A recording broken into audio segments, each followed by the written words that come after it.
కేంద్రంలో కాంగ్రెస్ అధికారంలోకి రావటం ఖాయమన్నారు సీఎం రేవంత్. బీజేపీ గెలిస్తే రాజ్యాంగాన్ని మార్చి రిజర్వేషన్లు రద్దు చేస్తుందని అన్నారు. రాహుల్ గాంధీ భారత్ జోడో యాత్రతో ప్రజల సమస్యలు తెలుసుకున్నారని చెప్పారు. 10 ఏళ్లు అధికారంలో ఉన్న మోదీ దేశానికి చేసిందేం లేదన్నారు. కర్ణాటకలో ఎన్నికల ప్రచారంలో పాల్గొన్నారు రేవంత్. కన్నడ ప్రజల సమస్యలు ఎన్డీఏ సర్కార్ పట్టించుకోవటం లేదన్నారు. కర్ణాటకకు కరువు వచ్చినా మోదీ సాయం చేయలేదన్నారు సీఎం రేవంత్. మొన్న జరిగిన డిసెంబర్లో జరిగిన శాసనసభ ఎన్నికల్లో తెలంగాణలో చంద్రశేఖరరావు బీఆర్ఎస్ ను ఓడించి ఈ రోజు కాంగ్రెస్ ప్రభుత్వాన్ని ఏర్పాటు చేసి 6 గ్యారెంటీలలో 5 గ్యారెంటీలను తెలంగాణ రాష్ట్రంలో ఈ రోజు అమలు చేసినాం. ఎన్నికలు జరుగుతున్నాయి. మీరు ఆలోచన చేయండి. నరేంద్ర మోడీ గారు దేశానికి 2 సార్లు ప్రధానమంత్రి ఉన్నారు.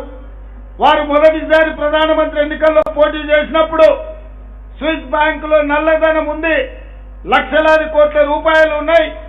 అవి వెనక్కి తెచ్చి పేదవాళ్ల ఖాతాలో 15 లక్షల రూపాయలు వేస్తా అన్నాడు. ఖాతాలు 40 కోట్లు తెరిచిండు, కానీ అనా పైసా కూడా పేదవాళ్ల ఖాతాలో వేయలే. రైతుల ఆదాయాన్ని 2 చేస్తా అని చెప్పిండు, కానీ వారి నిర్ణయాల వల్ల రైతులే ఆత్మహత్యలు చేసుకునే పరిస్థితి ఉంది. ఇదే కాదు, పేదలకు ఇల్లు కట్టిస్తా అని ఇల్లు కట్టించలేకపోయిండు. ఏది చెప్పినా నరేంద్ర మోడీ గారు నమ్మించి మోసం చేసిండు. 10 ఏళ్లు మీరు చూస్తున్నారు. బీజేపీ నరేంద్ర మోడీ కేంద్రంలో అధికారంలో ఉన్నాడు, కానీ కర్ణాటకకు ఏమి సాయం చేయలే.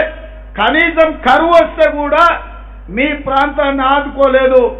మీ పిసిసి అధ్యక్షుడు శివకుమార్ గారు, మీ ముఖ్యమంత్రి సిద్ధరామయ్య కర్ణాటకకు నిధుల కోసం సుప్రీంకోర్టులో కేసేసి కొట్లాడాల్సి వచ్చింది. ఈ పార్లమెంటులో కాంగ్రెస్ పార్టీ అభ్యర్థిని అత్యధిక మెజార్టీతో గెలిపించండి.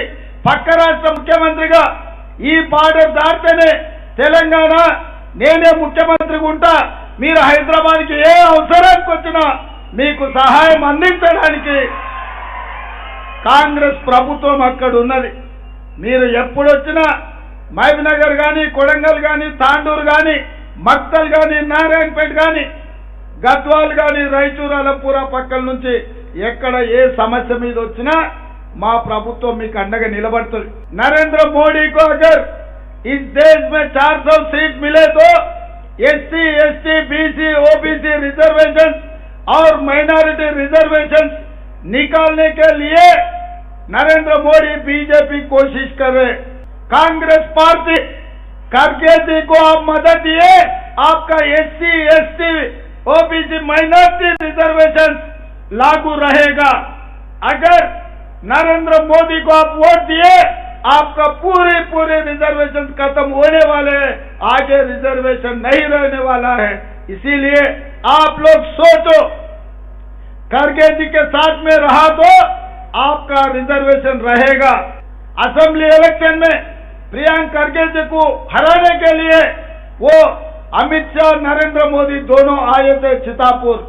इसका मतलब खड़गे जी के ऊपर उनको गुस्सा है, क्योंकि खड़गे साहब उनके मुंह पे बोल देता है जो भी है. उनका आदत है, जो सच है सबके सामने बोलने का आदत खड़गे जी का है.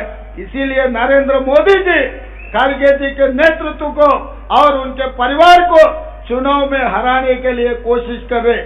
మిత్రులారా, మీ అందరికి ఒకటే మాట, రేపు జరగబోయే పార్లమెంట్ ఎన్నికల్లో కనీసం ఇక్కడ ఎంపీ అభ్యర్థికి 1,00,000 ఓట్ల మెజారిటీ తగ్గకుండా మీరు గెలిపించాలని నేను కోరుకుంటున్నా. మీకు అన్యాయం చేసి మీ రిజర్వేషన్లు తీసే మోడీని మీరు ఓడగొట్టాలి. మల్లికార్జున్ ఖర్గే గారిని మీరు గెలిపించాలి. గెలిపించడానికి మీరు అందరు సిద్ధమేనా? 1,00,000 మెజారిటీ ఎన్నిక సిద్ధమేనా?